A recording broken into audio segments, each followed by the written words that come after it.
It is Monday morning, and babes, welcome back. Because, babes, this weekend, wild. Like, we woke up, grabbed our phones. And the blogs. Oh, baby, the tea was hot. You already know we had to talk about it. We literally had to. I mean, my screen time is currently a medical emergency. Oh my God, same. But before we completely spiral into the absolute collapse of reality television, we want to take a moment.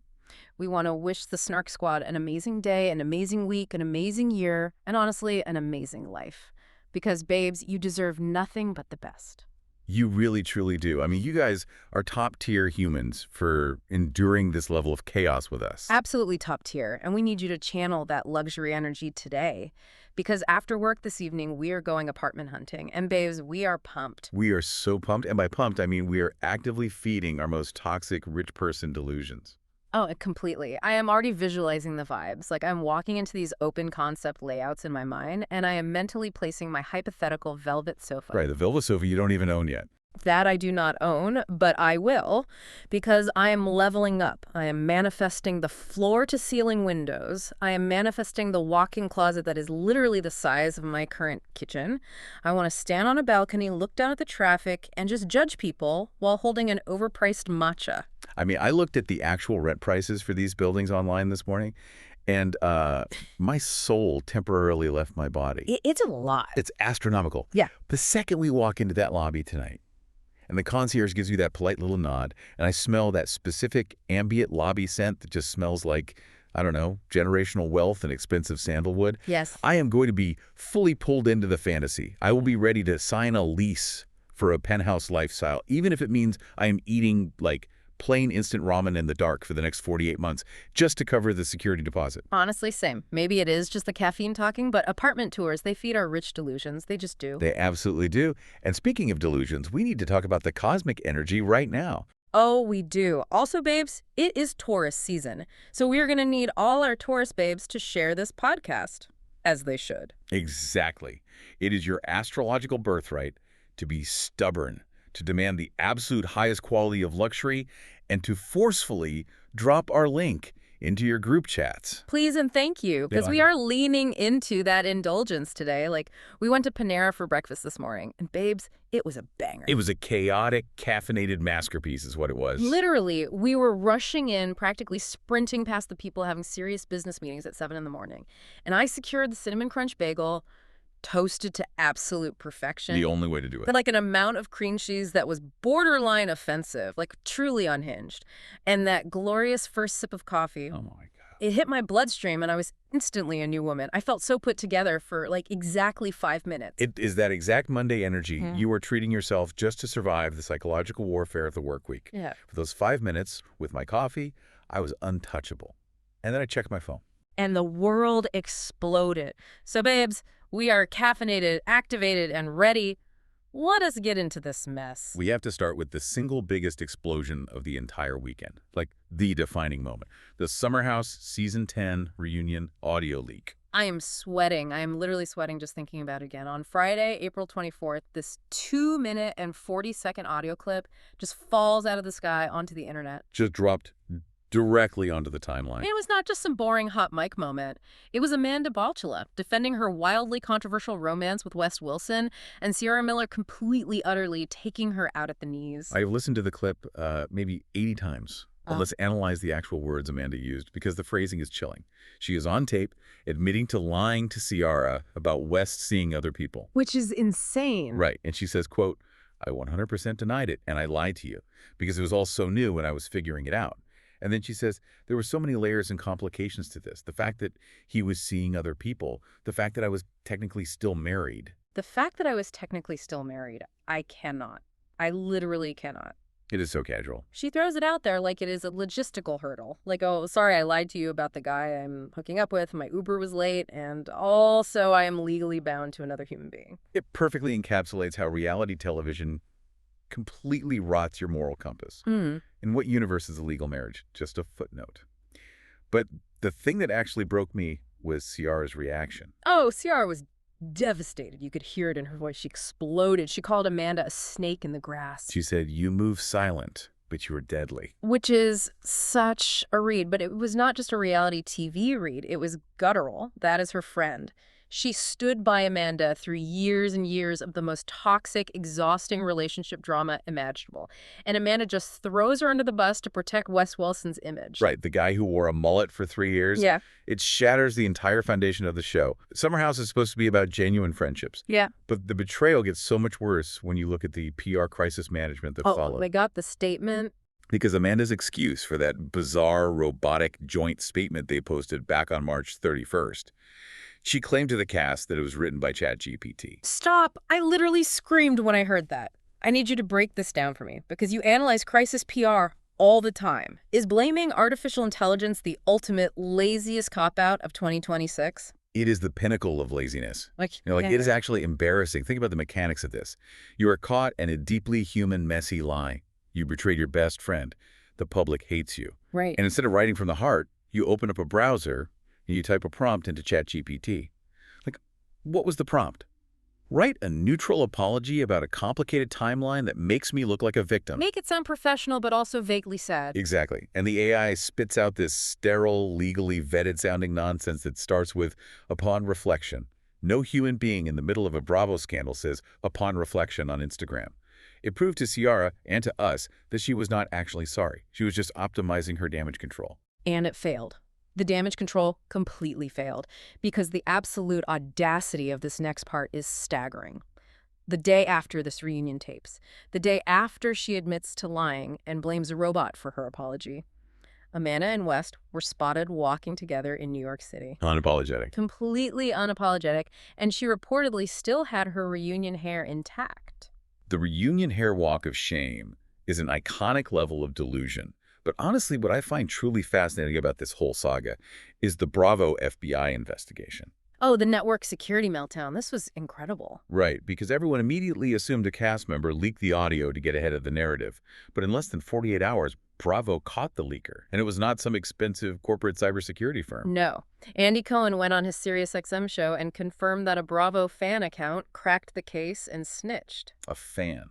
An entire multi-billion-dollar television conglomerate was beaten by a fan with too much screen time.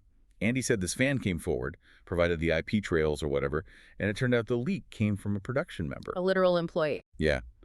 The entire cast was exonerated, even West. Which is wild, because someone on that production crew just lost their actual real-life career over 2 minutes of reality TV audio. But we have to give credit where credit is due. Kyle Cook predicted the mechanics of this perfectly. He really did. He was on Instagram acting like a forensic audio scientist. He insisted that cast phones are strictly confiscated on set. He said someone had to have put a phone up to a live feed speaker in another room. Well, if you understand the layout of a reunion set, he is completely right. The cast is on the main soundstage, no phones. But there are monitor rooms everywhere. For the executives, for the control room, and for hair and makeup. Right. And Kyle pointed out that hair and makeup usually only get video feeds, not audio, so they know when to run in for powder. So the audio had to come from a very specific executive monitor room. And he nailed it. He nailed it. But it begs the question, what does it say about the state of reality TV when a fan account has better investigative skills than the network's own security team? It says the fans are running the machine now. The network thinks they are in charge, but the viewers are crowdsourcing investigations in real time, and the fans are hoarding secrets too. Which brings us to the second leak rumor, because Bravo actually had to issue a warning against amplifying this. There is an Instagram account, BravoLoveBaby_, claiming they have the second half of the recording. And they're just dangling it over our heads? They said they are too nervous to post it because they do not want Bravo's legal team destroying their life. But they described it in agonizing detail. Oh, the description is incredible.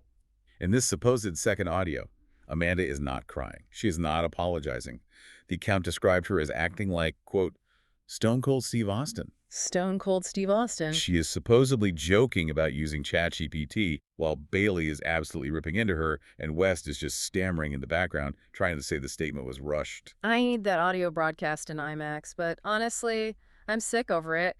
To gaslight your best friend, use a robot to write your apology, and then strut around Manhattan. The delusion is unmatched.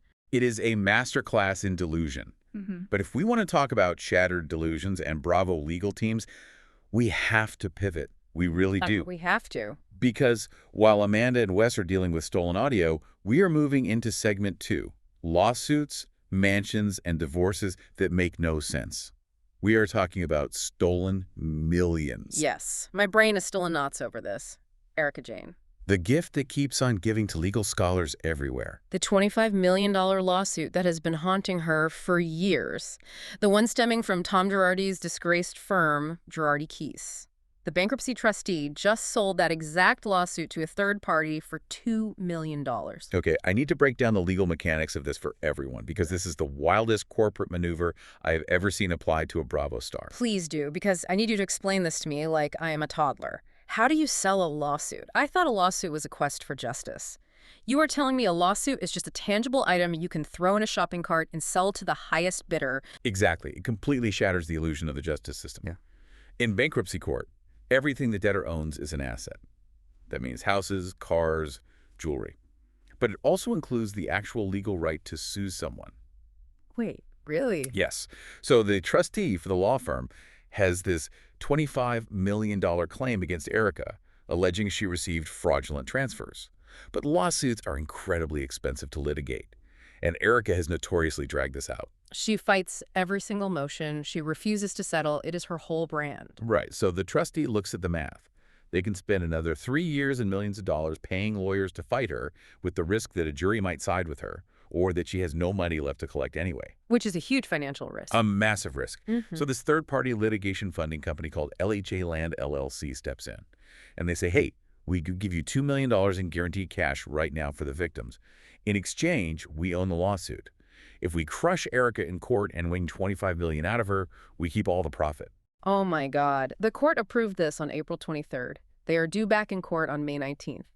And attorney Ronald Richards, who basically runs a fan club dedicated to hating Erica on Twitter, is calling this a massive win for the victims. Well, it does bring $2 million of instant liquidity into the pot. Yeah. But it is an absolute nightmare for Erica. Why? Because LHA Land LLC is not playing reality TV games. They did not buy a $25 million lawsuit just for fun. They're a ruthless corporate entity. They intend to squeeze every single penny out of her to get a return on their investment. They do not care about public opinion. Why? They're essentially a highly funded debt collector on steroids. Wow. And you can see the toll it is taking. Because at the Real Housewives of Beverly Hills Season 15 reunion, Erica looked utterly defeated. She told Andy she has no idea what to do. She literally listed her options. She said she could file for bankruptcy, go to trial, cut a deal, or, quote, die in the streets. Die in the streets is such an iconic theatrical Erica Jane response. It is so dramatic. But it is calculated. It is a legal theatrical posture. She wants LHA Land LLC to watch that reunion and think she's completely destitute, so they panic, realize they bought a worthless lawsuit, and settle for pennies. It is a total bluff. Exactly. But wait, if we are talking about the sheer delusion of legal gymnastics, we have to talk about Miami. We have to talk about Todd and Paula and Alexia. This situation bends my understanding of human psychology. They are officially divorced. Todd filed in April 2024. It was finalized in March 2025. Done. Over. And yet Todd just bought his officially divorced ex-wife a $5.25 million villa at the Ritz-Carlton Residences in Miami Beach. Make it make sense. A 4,185 square foot villa. We are talking Pierre-Lissoni interiors, smart home tech, a private marina. He bought his ex-wife a multi-million-dollar Ritz-Carlton estate. I gasped. I am actively gasping. How does an off-and-on divorced couple live like this? You have to look at the timeline. Because this real estate transaction is not a romantic gift. It comes immediately after Todd dropped his $11 million defamation lawsuit against Bravo and NBC Universal. Yes.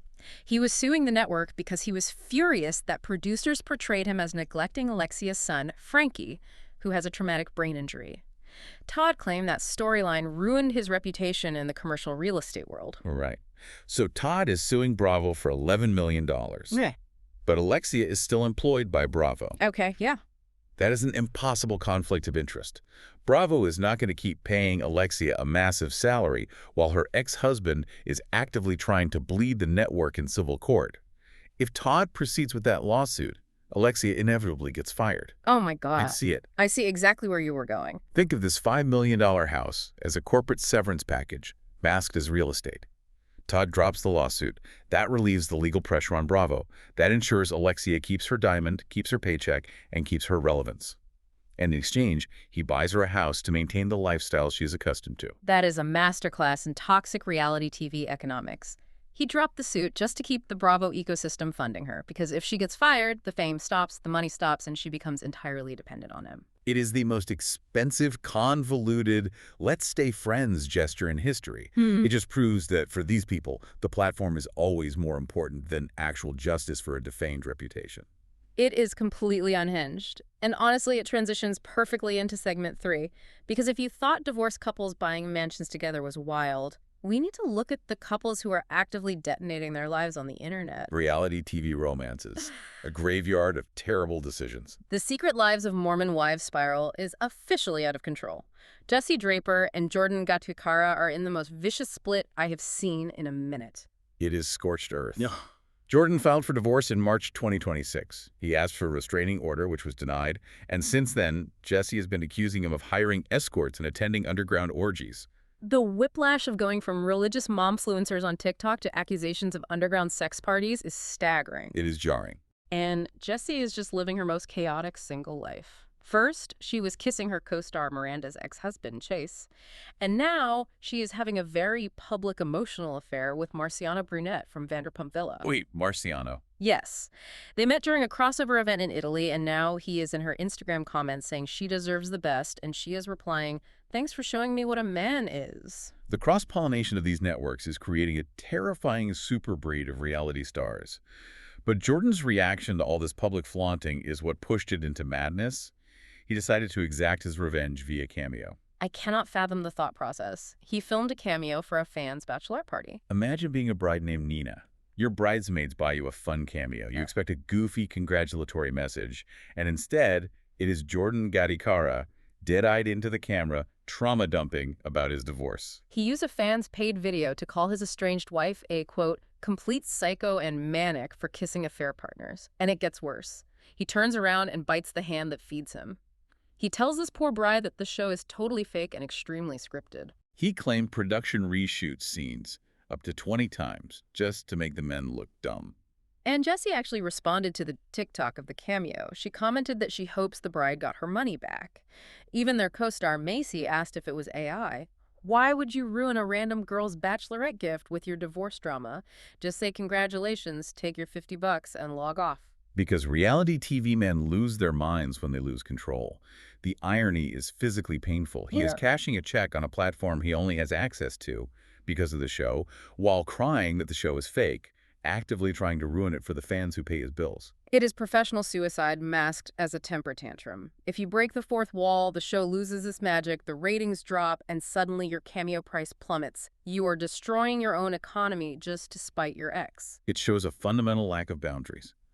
Which brings us to Stephen McBee Jr. from the McBee dynasty. The Stagecoach cheating scandal. Stagecoach is officially a black hole for relationships. Stephen dumped his girlfriend Allie Eklund after she allegedly cheated on him at the festival with a man named Drew Dodson. Stephen left California early and found out via DMs. Let's analyze Stephen's reaction because it is textbook impulsive toxicity. Yeah. He gets these DMs, completely spirals, and immediately posts the screenshots and the other guy's Instagram handle to his massive following. He unleashes an internet mob on her. And now he is backtracking. He gave an interview saying he regrets posting it because he doesn't want to completely destroy Allie. He admitted he is type A, has intense mood swings, and isn't easy to be with. He justified her behavior while dragging her.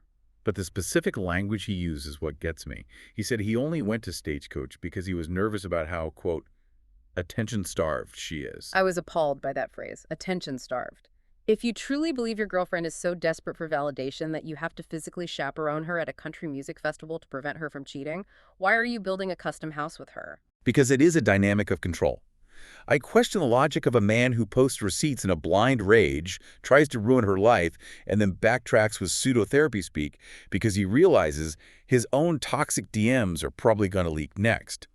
Calling her attention-starved is damage control disguised as empathy. It is so exhausting. You try to act mature after you just burn her at the stake on Instagram. And honestly, this perfectly sets up segment 4, exposing the machine, because the entire reality TV apparatus is about to be blown wide open. Jordan claiming his show is fake is just the appetizer. Exactly, because the producers behind Netflix's recent documentary Reality Check Inside America's Next Top Model are reportedly targeting the Real Housewives franchise next. This is massive. If you watch that A&TM doc, you know it was devastating.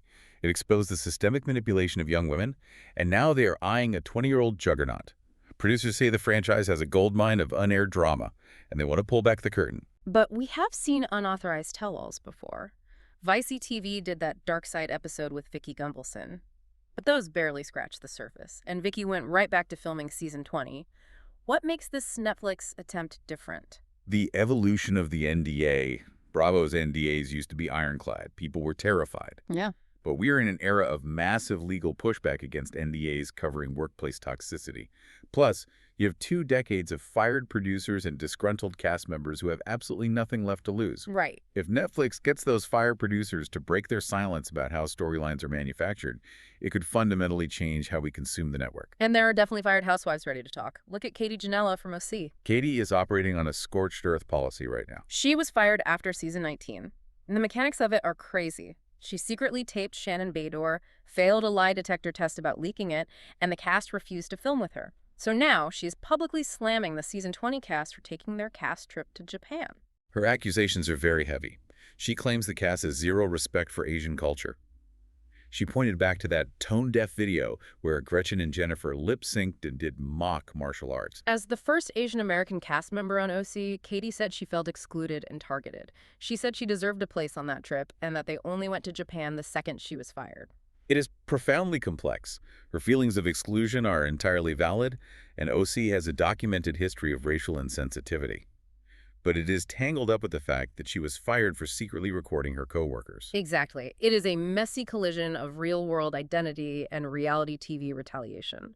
She is weaponizing a real cultural critique because she is bitter about losing her orange. It is the weaponization of the real world, which we are also seeing on The Real Housewives of Rhode Island. The firing feud between Joellen Tiberia and Rula Pontarelli, this involves actual day jobs. Joellen accused Rula and her husband Brian of actively trying to get her fired from her real-life job as a medical aesthetics rep. But according to Rula, Brian merely called Jo Ellen's boss, who he has known for 20 years, to complain about her, quote, unprofessional conduct, because Jo Ellen was allegedly showing people photos of Brian out at a bar with another woman. Rula is trying to spin this as a standard corporate complaint. I have to stop you. Is calling someone's boss to complain about unprofessional conduct not the exact same thing as trying to get them fired? It is the literal dictionary definition. Yeah. You do not call a boss unless you want their income threatened. It is a calculated retaliation tactic to silence a rumor. It is exhausting. If you were showing photos of my husband cheating, confront me on camera, throw a drink at me. Do not make your husband call my boss and threaten my mortgage. It violates the unwritten contract of reality TV. Keep the mess on screen. But while some housewives are fighting for their day jobs, others are doing the most unpredictable things imaginable. Segment 5. Crossovers, cameos, and cast shakeups. Babes, when I say unpredictable, I mean I had to physically clean my screen. Michelle Sinai from the Valley, holding hands with Dr. Dre. A viral paparazzi photo. Yeah. Out of nowhere. I am utterly confused. Is this a simulation glitch? Are we being distracted by the government? Michelle was married to Jesse Lally, arguing in a stucco living room. And now she is holding hands with hip-hop royalty. I commend the hustle. She is playing 4D chess while the rest of the cast plays checkers. You have to respect a pivot from arguing over Kristen Dude's texts to holding hands with Dr. Dre. Talk about leveling up. Almost as crazy as the rumors about the Queen of Beverly Hills, Kyle Richards. The missing photo that launched 1,000 conspiracies. Andy announced the ultimate girls' trip. Roaring 20th cast. Vicky, Giselle, Luan, Teresa, Portia. They took a press photo. But Kyle, the supposed anchor, is completely missing. Fans think this confirms she quit Beverly Hills to move to Nashville. Her PR tour isn't squashing those rumors. She went on a podcast and claimed the girls' trip fights were so toxic she felt like Mother Teresa. She said she had to yell at them to stop being vicious. Kyle calling herself Mother Teresa is a choice. A masterclass in lacking self-awareness. She also said she and Mauricio are still in a gray area of separation. Meanwhile, she is publicly cheering on Morgan Wade, who booked a role on the Yellowstone spinoff. Kyle is commenting, booked and busy. She has completely checked into the Nashville scene. If she exits, the power vacuum on Beverly Hills will be seismic. But one former star who refuses to leave the spotlight is Lisa Rinna. Oh, this was iconic. Rinna showed up at Lily Allen's concert in L.A. Lily has a song called Madeline, allegedly about the other woman in her husband David Harbour's infidelity. And Rinna essentially acts out the role of the mistress in the crowd, dancing, throwing her hands up, playing the character while Lily sings to her. I loved it. Rinna has absolutely zero shame. A paycheck is a paycheck, a headline is a headline. She understands the hustle economy better than anyone. She is immune to embarrassment, which makes her the ultimate post-reality star. Literally. And speaking of performing, Eileen, Eva, Jessel, and Candice did a reading of the Neil Simon play Rumors, framed as a Housewives finale where the mayor gets shot. Brilliant conceptual pivot. Taking a farce about wealthy people spreading rumors and casting actual housewives? High camp performance art. I would buy front row tickets immediately. But okay, we have had the mess, the chaos, the camp. Let's ground it. Segment 6, Real Life Checks In. Starting with the aftermath of having a baby on reality TV. Kristen Dowd and Luke Broderick from the Valley got incredibly vulnerable on the after show about their explosive postpartum fights after having their daughter Kaya. It stripped away the gloss. Luke admitted very emotionally that he hates that his daughter will grow up and see his temper on camera. And Kristen explained the maternal mental load perfectly. She said Luke kept asking how he can help. And when you are making 50,000 micro decisions to keep a baby alive, you don't want to delegate.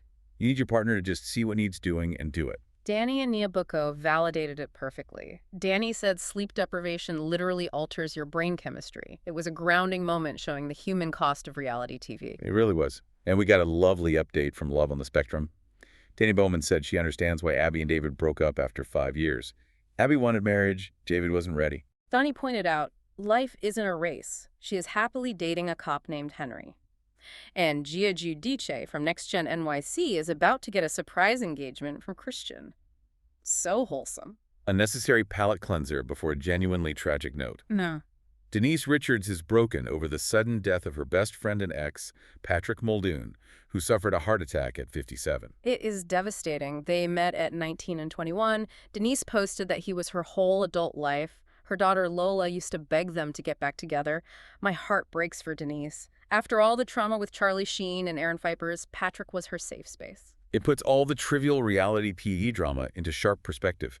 Grieving publicly is a heavy burden. Sending all our love to Denise. So, connecting this all back for you listening, from the Summer House audio leaked by production, to Jordan exposing his show, to Netflix tearing down Bravo's walls, the fourth wall is demolished. Are we witnessing the death of curated reality TV and the birth of a terrifying Wild West? We are already in the Wild West, Biggs. The inmates run the asylum. Well, Snark Squad, thank you for hanging out. Please remember to share the podcast with a friend and leave a rate and review. Like Babes, we started with Panera and caffeine and ended up deep in celebrity chaos. Exactly how Mondays should go. Stay caffeinated. Stay messy. And we will see you on the snark side.